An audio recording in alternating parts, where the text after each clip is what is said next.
Welcome back to Bullet Catcher Gaming. This is, of course, Ghost Recon Breakpoint. This is the second of the survey videos. This one is all about weapons and gunsmith updates. I'm joined today by two guests, the creator of the survey himself, Mr. Sandyland, aka Sandy, and our regular gunsmith extraordinaire, which is Jeremy, aka Tyrant Slayer. We're going to just quickly run through everything here, discussing what's in the survey and, of course, all of the results. It could go on for a little while, so we're just going to get straight onto it.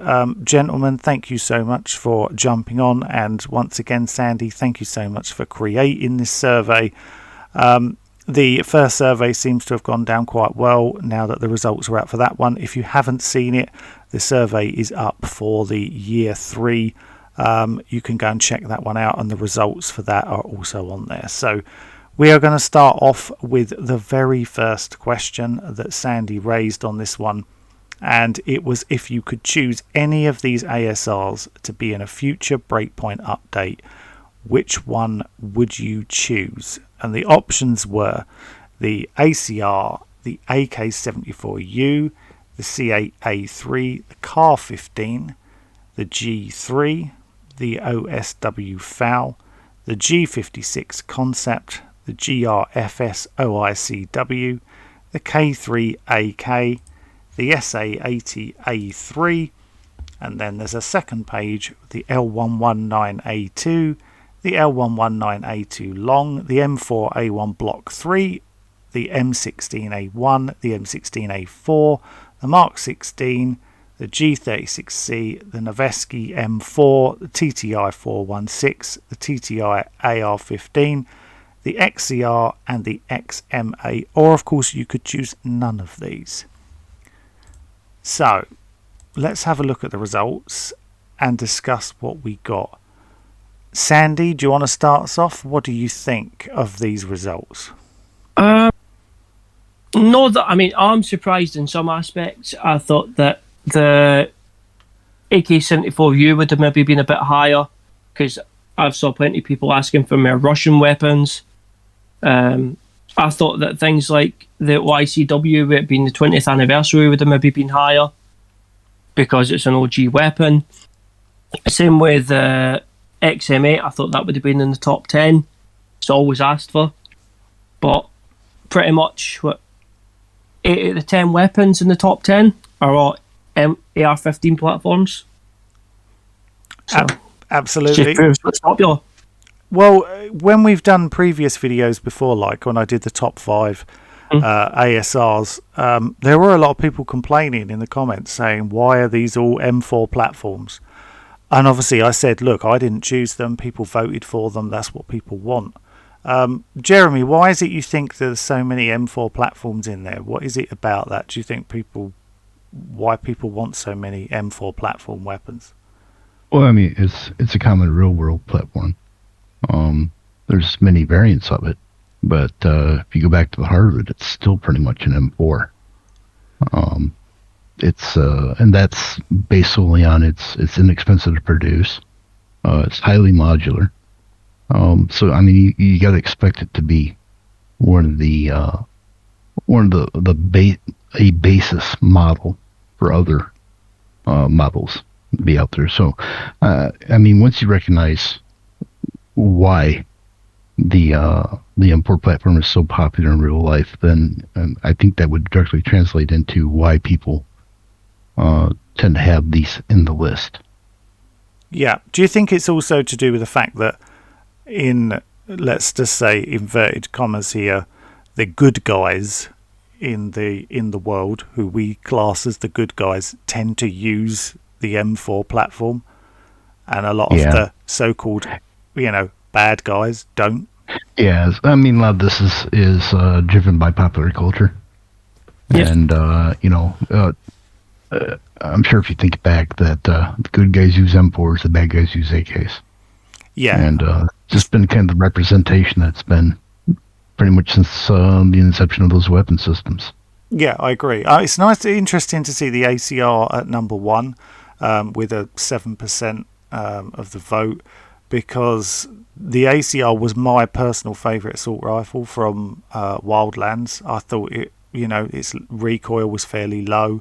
It had good accuracy. Definitely my all-round favourite, though the Mark 18 was very good too. But yeah, interesting to see that one at number 1. Wouldn't be too difficult for them to go and make the ACR in the game either. But there's a few in there. I mean, the L119A2, I'd love to see that in the game too. There's some really interesting results. But yeah, quite a few of the Russian weapons that we hear so many people saying, we want more Russian weapons, finishing a lot lower down on the list. So, it's quite fascinating. So we're going to go on. Just Sandy. one thing quickly. You said about the ACR having 7%. Although that's 7% of the overall vote, when actually looking at that, how many people individually voted, it gets 48% of the vote. So near enough half of the survey, more or less, has voted for that. Wow, it's a lot of people. Yeah, it is a lot of people. You're right. Yeah, I mean, the spread of weapons here is so large that I would expect some of that.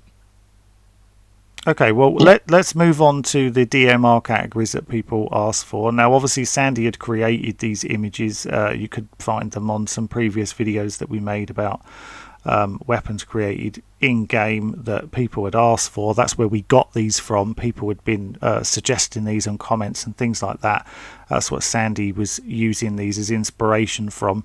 So the DMR category is the 417, the AS-FAL, the Fox 42, the L129A1, the M40A5, the Mark 14 Wood, the Mark 4 Lee Enfield, the PSG-1, the SKS, the VSS Vintorez, and the WA2000. Let's have a look and see which finished top. Pretty close, but the 417 wins it out with the overall voting, with the M40A5, then the L129A, and the AS-FAL taking the highest of the votes. You do actually get a lot of people asking for the AS-FAL. It always pops up in comments, people saying that they want that weapon. What do you guys think of these results? I think this is pretty bang on. I think the 417, the 417 is easiest today because it's just a reskin of the G28. The AS-FAL, yeah, I could see why that would be popular with some. Yeah, I think these results align pretty much with what I would have expected. Yeah, some of those, like even the Mark 4 Lee Enfield, I didn't actually think it would get that many votes. But, it still had, like 527, which is still quite impressive for a weapon that I didn't think would be that popular at all, really. But, just goes to show what, people do want different types of weapons in the game. But, okay, so we're going to move on to the sniper rifles. There are only 4. So the AS-50, the AX-50, the L96, and the M200. Pretty sure I know which is going to finish top, and I was right. The M200, 31% for the M200, and then we've got the L96 with 26%, then the AX50 at 22%, and the AS50 at 17%. What do you think of this? I think I was more surprised with the L96. I thought with the L96 being an older platform that it would have finished last because we've already got the 115A3. It'd been interesting. It'd been interesting to see if we hadn't put the AS50 and the AX50 in and just put one of those, how it might have altered the vote. Yeah, that is true. Because obviously they're very similar. One is an upgrade over the other. Yeah. So yeah, that could have really changed the vote. You could have where people maybe have split the vote on that. Perhaps you would have seen if let's just say we'd gone with just the AX50, you could have seen that win out. I think maybe overall, perhaps.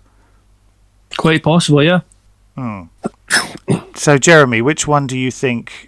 Which one do you think is deserved of being in the game? Then, which one do you think would you like to see in the game? Well, all along I've thought the M200. It just it makes more sense, especially in the timeline of the game. So I mean, the M200 winning out doesn't surprise me at all. But I expected them to be close, and with the relative exception of the AS50, they are very close to each other. Yeah. But they all look very similar to each other, and I think a lot of what drives some of these decisions on is how they look. So, and to be honest with you, yeah, I think all of these were destined to be very close to each other. And of course, we have to mention the fact that 149 people, 4%, said none. So a few people that don't care for sniper rifles whatsoever, by the looks of it. And of course, yeah, I said none. Yeah, there's a lot of people. I don't use them much myself either. So there's a lot of people every now and again, but not that often. Okay, let's do the SMGs. So we've got the CZ Scorpion, the MAC-10, the MCX, the MP5 DS3, the MP53, the Paladin 9, the Thompson, the CMMG Banshee, and the Echelon SMG, and of course you could also select none as well. So results wise, this is what we've got. We have the MCX and the MP5D S3 finishing both at the top with 16%, though the MCX did finish with just slightly more votes. What do you guys make of this, Jeremy? What do you think? Well, I'm surprised that the MP5s weren't in the number 1 and 2 position with the MCX in number 3. Given the historic context of those weapons and the fact that they've been highly represented in a lot of other games. But the one that really surprises me is the MAC-10. That should have been just above none. So that really surprises me. If you've ever used a MAC-10, you know why, but it just shocks me. So, I don't... Again, this is what leads me to believe that some of these are based on how they look, rather than how they would perform in real life. Do you think that could just be that perhaps because the MAC-10 was in Wildlands and people just would want to see more weapons from Wildlands come over? It could be. And here's my thing on the MAC-10. I would like to see the MAC-10 and the CZ Scorpion actually moved into the pistol category and be able to put those into a drop leg holster. Yeah. Those would be fantastic when you are holding an enemy trying to interrogate them. Things like that over the semi-auto pistols that we currently have, with the exception of the one fully automatic. But I would love to see those moved into the pistol category, which I believe was in Wildlands. The Scorpion was in Wildlands. I can't remember if the MAC-10 was or not. I'm sure the MAC-10 was in Wildlands, wasn't it? Yeah, it was. Yeah. Well, I mean, was it categorized as a pistol though? Yes, it was. Yes, it was. Yeah. Okay. Yeah. I can't remember right off the top of my head. Yeah. And I'm surprised to see the Banshee so high, because I don't think a lot of people are really familiar with Banshee. So that's interesting. I find this one more interesting than the others. No, it is an interesting one. So let's hit the LMGs next. So we've got 5 to choose from, which is the GPMG, also known as the M240 Bravo, the M60, the RPK, the SIG MG338, and we also in there is the Vulcan M134, and of course you could also choose none once again. Results wise, this is where we are with it, and it is, I actually thought this would be the winner, and it is the SIG MG338, because of obviously it being so modern. It would definitely fit. I know you just mentioned this a little while ago, Jeremy. It would definitely fit into the game.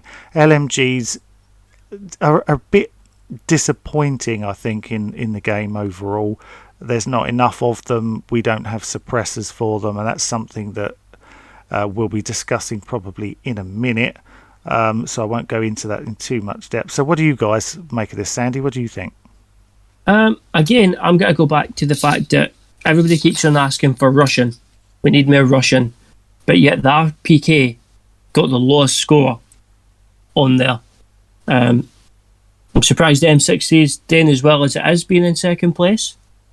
And I'm probably genuinely surprised about the amount of people that would actually want to try and carry the 134. I put it in there, but admittedly, I think if they had to add that in the game, it would need to have a horrendous recoil. Yeah. To balance it out. And you'd have to have a very low amount of rounds being allowed, wouldn't you? Yeah, Otherwise, it would need to be. There would need to be a limited ammo count, definitely, like a severely limited ammo count. No, 100%. You couldn't have. Because otherwise you'd just be a one-man army. But okay, let's hit the pistols now.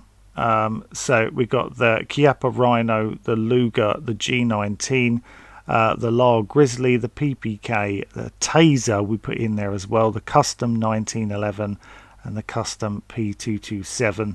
And obviously, once again, you could also choose to have none of those.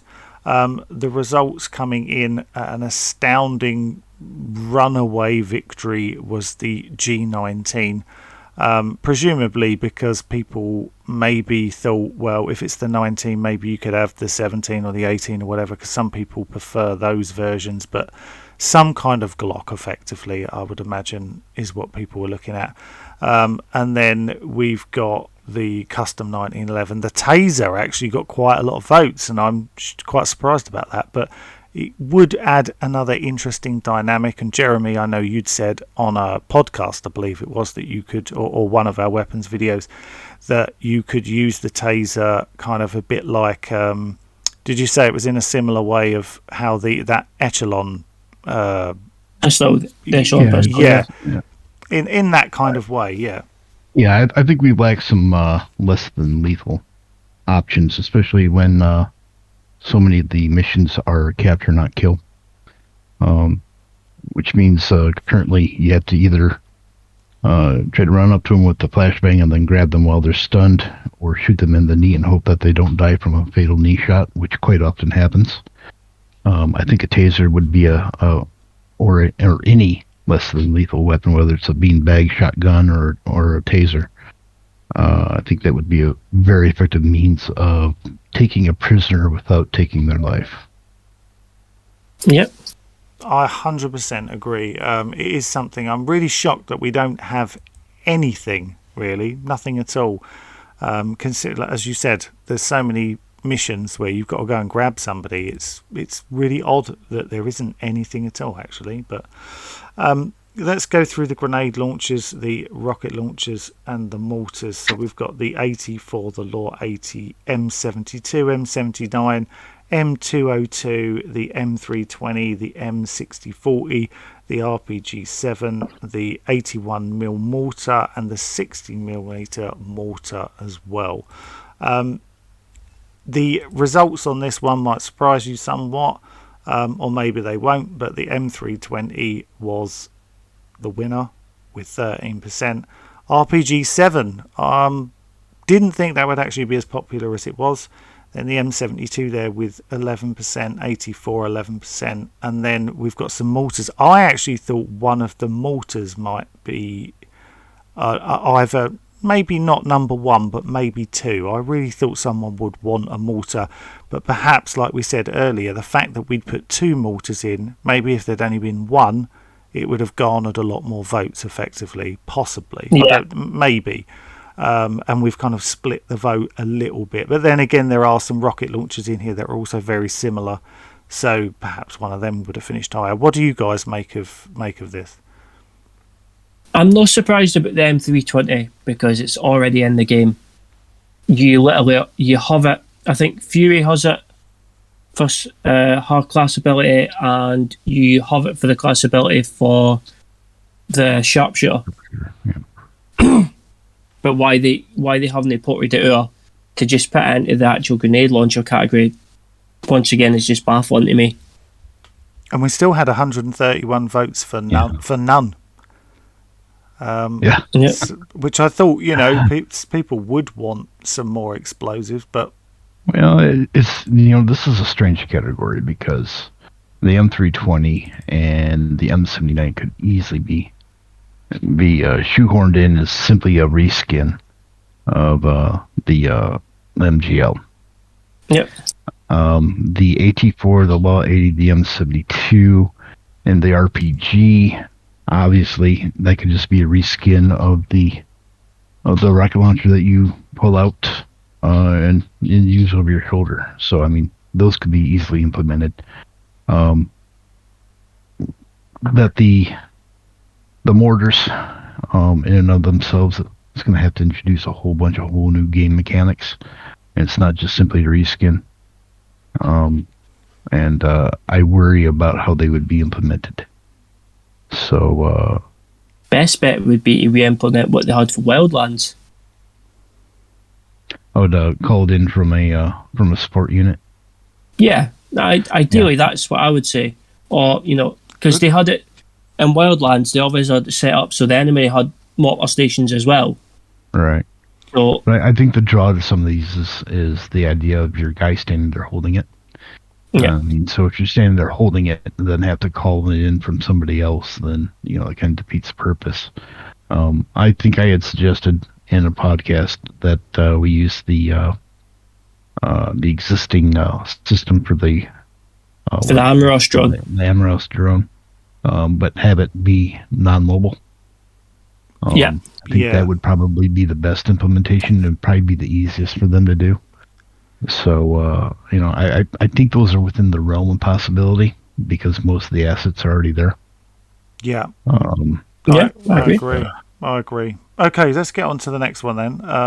What other features would you like to see added to the Gunsmith options? So we've got the ability to add suppressors to all LMGs, ability to add bipods, all that. I'll tell you what, I won't go through them all because there are lots. There's a lot. And instead we will just have a look at the results. So you can see all the options right here. And now let's just have a look at the results and see what finished top. And top was the addition of new optics, which I must admit I was surprised that this finished top. Actually, really surprised this finished top. We'll go through the top, there's so many that are at 5%. We'll go through the top few. Fully universal scope mounting system was at 2. Rail mounted flashlight was at 3. I thought that would be number 1.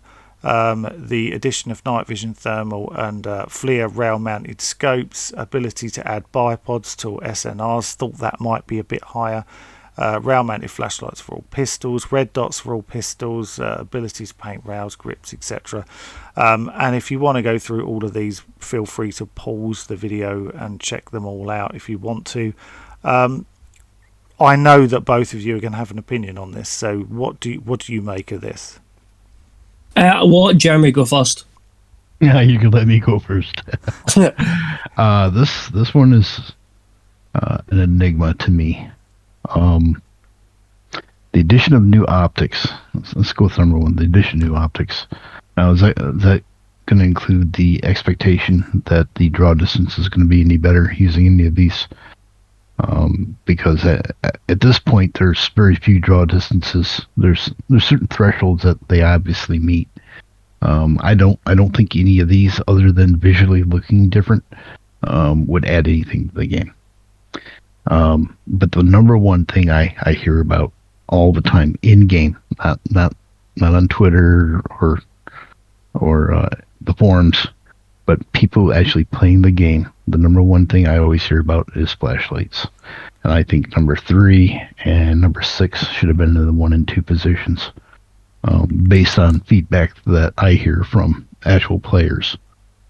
And then I would actually follow that up with number 7. Red dots for pistols is kind of a gimme. And I think that should be in the top 5 as well. And some of these, a lot of these are very subjective. Number 14, a lot of people don't even know what PMags and EMags are until they look it up. Let's see here. The painting stuff, again, I have a low opinion of that because I think there's plenty of customization options. It doesn't really affect your usage.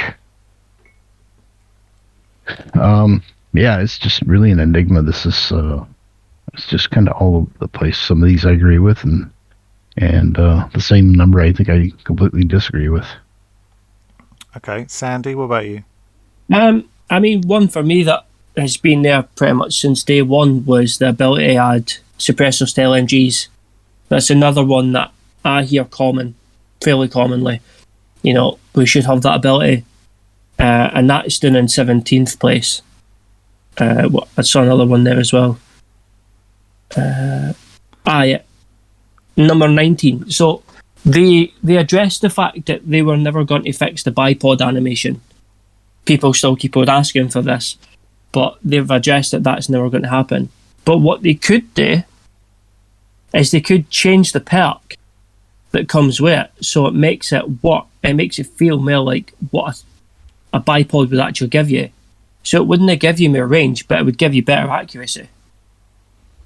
That does make sense. If you're not going to fix the bipod, that is probably the best way to fix the issue of the bipod. Yeah. I agree. Well, I mean, it makes most sense. I mean, those are the two perks. Yep. Maybe not the range, but 24. I mean, your range is going to be partially based on your accuracy as well. Oh, so sorry, mate. What I meant by that, Jeremy, is that it should replace the range. So currently you get a 10% range boost.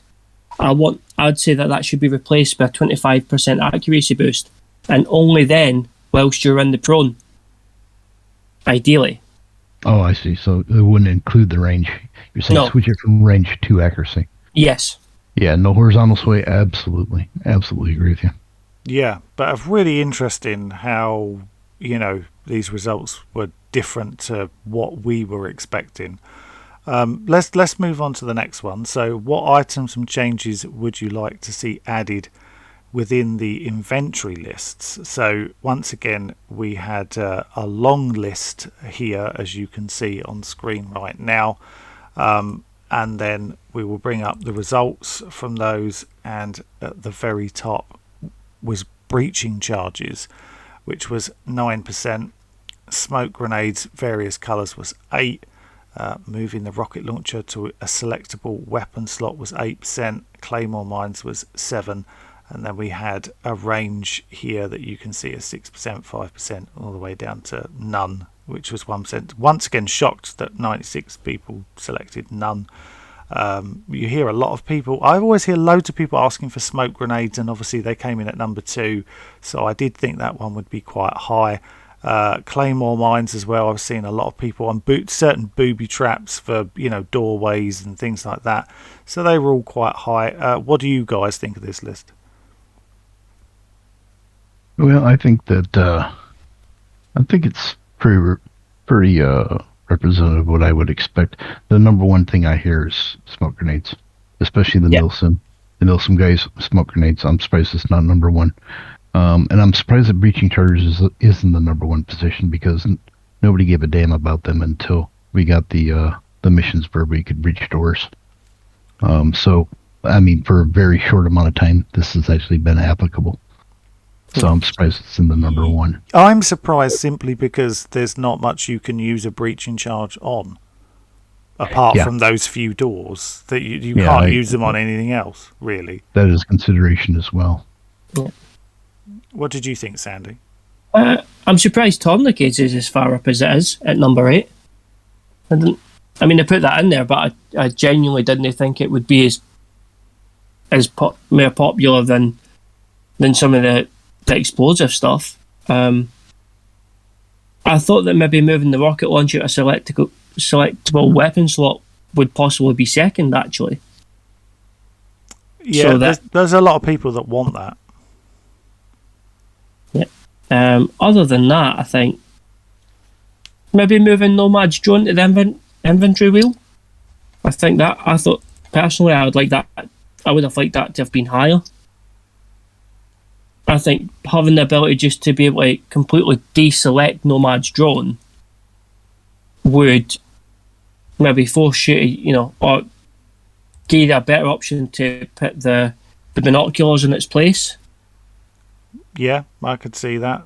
Yeah, some people might want that. 100%. Okay, so next question then. So if you were allowed the choice of what weapons you could fit into vehicles instead of the miniguns. So we've got a smaller list here with about 7 options, and these were the results. So the number one, were you surprised at this? The 50 cal Browning HMG? No, not at all.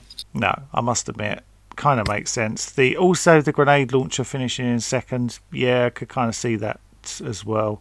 And then obviously you've got another range effectively of high caliber machine guns effectively on all the rest.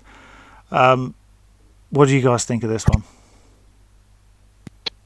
What annoys me is the 50 cal's already modelled in game. It's already on the turrets. If you buy the Shepherd Terminator truck, is it? You get a dual 50 cal on the top of that. And on the base where you rescue Skell from, you also see it modelled there. Not a dual one, just a single 50 cal on a mount. So it's already modelled, but they've stuck with a minigun because it looks more deadly, I suppose. Yeah, I can see that. Yeah. Jeremy, what did you think? All right, so what I was saying is this is pretty much what I expected. I thought the 1919 would have a little stronger showing than it did.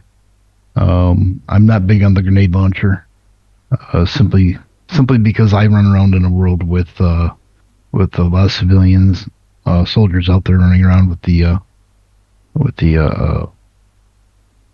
factions out there, and having a grenade launcher is not very precision. You can end up with a lot of friendly fire. But the 240 M60 exactly where I thought they would be, and I thought maybe the 1919 would come up underneath the M60. Yeah, that's fair enough. Yeah, that's fair enough. Okay, so we've got a couple left to go, and that's the end of this one. So should helicopters in a game have the ability to fire chaff to distract missiles, yes or no? Or should it be an automatic reaction when the missile lock is detected? The answer to this one is simple. It was yes, 74%, no, 5%, and then the automatic reaction was 20%. Any thoughts on this one? Surprise. I mean, this is just kind of a gimme. They should have had this in there from Wildlands. Agree. You should have a countermeasure, especially in Wildlands, given the lethality of the missiles. The SAMs and Breakpoint are basically throwaway. But yeah, I mean, you should have a countermeasure to that. Yeah, I agree. Well, actually, there wasn't a last one, because the last one was just where did you find the survey? Facebook, Reddit, whatever. So that's it for the weapons survey. We will be doing the cosmetics survey next, so keep an eye out for that one. But thank you so much, and obviously thank you to everybody for, first of all, for filling in these surveys. And thank you so much for watching this video, the results video. We are sharing this with Ubisoft for definite, so have no doubt on that one. Obviously, big thank you again to Sandy for creating these and also coming on. Sandy's got his own channel on the Discord. If you want to join, link is in the description below. And obviously a massive thank you as well to Jeremy, our regular weapons expert. And thanks guys for jumping on, and we will see you all on the next one. Take care and bye bye.